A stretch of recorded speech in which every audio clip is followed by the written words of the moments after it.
تو ڈیفینیٹلی میرے پاس جو کچھ یہاں کہا گیا اور جو بچوں نے یا اپنی تقاریر میں کہا، ہمارے پاس اس کا مٹیریل پہلے سے ہم نے اس کو پڑھا ہوا ہے. بس میں اس کو بہت اختصار کے ساتھ آپ لوگوں کے ساتھ کچھ چیزیں شیئر کرنا چاہتا ہوں کہ میں کراچی میں نے ایک عرصہ ڈراپ کی ہے. It's main half of my life working life in Karachi. اور حکیم صاحب کا جہاں مطلب ہے، میں روزانہ اس روڈ کے اس مطلب کے سامنے سے گزر کے میں اپنے آفس جایا کرتا تھا. چودھری گڑھ روڈ میرا آفس تھا. اور ایک عرصے کے بعد جب میں وہاں ایز اے وزٹر کراچی گیا ہوا تھا تو میں وہاں سے گزرا، اور اس کے بعد تقریباً 1 گھنٹے کے بعد یہ خبر اشکار ہوئی کہ حکیم شہید محمد سعید صاحب کو شہید کر دیا گیا.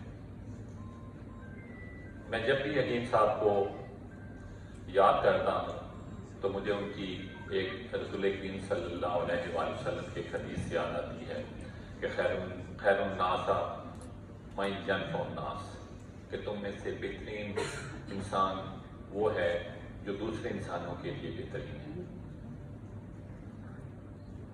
جب بھی میں حکیم صاحب کو دیکھتا ہوں تو مجھے اس طرح محسوس ہوتا ہے کہ جس طرح سے شاید حکیم صاحب نے اپنی پوری زندگی اس حدیث کی روشنی میں گزارنے کی کوشش کی.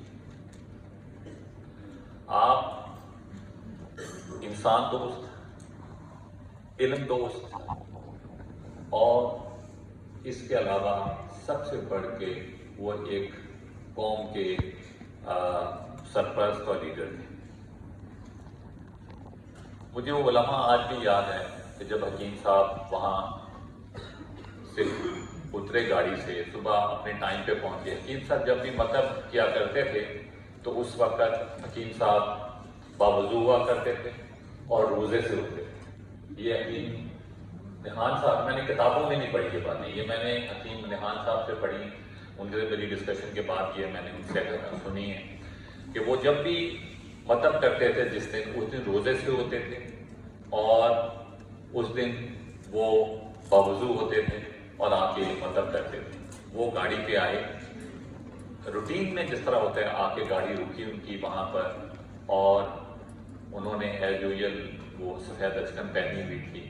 اور جیسے گاڑی سے باہر نکلے اور ایک خدمتگار نے آگے بڑھ کے ان کی جو کیپ پہنتے تھے ان کو انہوں نے کیپ ہینڈ اوور کی. اور اس کے بعد حکیم صاحب نے ایک قدم لیا تھا تو گولیوں کی تھڑاہٹ کے بعد ایک شخص جو جس نے ساری زندگی ہمارے لیے اور ہمارے ملک کے لیے اور آپ لوگوں کے لیے وقف کر دی، اس کو شہید کر دی.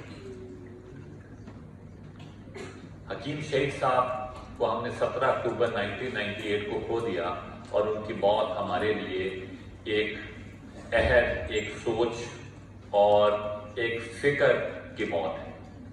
ان کی موت کا دن ہمارے لیے آج بھی ایک دردناک یاد ہے. حکیم صاحب کو میں جب بھی پڑھتا ہوں، دیکھتا ہوں یا کسی جگہ بھی جاتا ہوں تو مجھے ایک ہی بات یاد آتی ہے کہ وہ شاید کوشش کرتے رہے کہ میں ایسا انسان بنوں جو دوسرے انسانوں کے کام آ سکے. حکیم صاحب اپنی کتاب تعلیمی مسائل اور ان کا حل میں لکھتے ہیں کہ تعلیم ہی وہ واحد چیز ہے، وہ حل ہے جس سے قوموں کا مستقبل سنور سکتا ہے. انہوں نے اپنے لیے یہ جملے کہے اور ان پر عمل بھی کیا. ان کے 30 انگلش میں تصانیف ہیں، کچھ 600 کے قریب ان کے مقالات چھپے ہوئے ہیں، اور انہوں نے جتنے بھی کالم لکھے، جتنے اپنے باہر وزٹ کیے، ان کو کتابی شکل میں محفوظ کیا تاکہ میں اور آپ لوگ بھی اس سے مستفید ہو سکیں. ایک حکیم صاحب نے 1961 میں شام ہمدرد کے نام سے ایک انیشیٹو کا آغاز کیا، اور آپ نے کراچی، لاہور، راولپنڈی اور پشاور میں مراکز قائم کیے جہاں پر علمی مباحث ہوتے تھے اور جہاں پر علمی محفلیں ہوتی تھیں، جس سے لوگوں کی ذہنی ارتقاء اور ان کی نشوونما ہوتی تھی۔ حکیم صاحب کی اگر زندگی کو دیکھیں تو حکیم صاحب نے جہاں ولیج اسکول شروع کیا اس کے ساتھ انہوں نے وہاں پر ہمدرد پبلک اسکول بھی شروع کیا، اس کے ساتھ انہوں نے ایک انٹرمیڈیٹ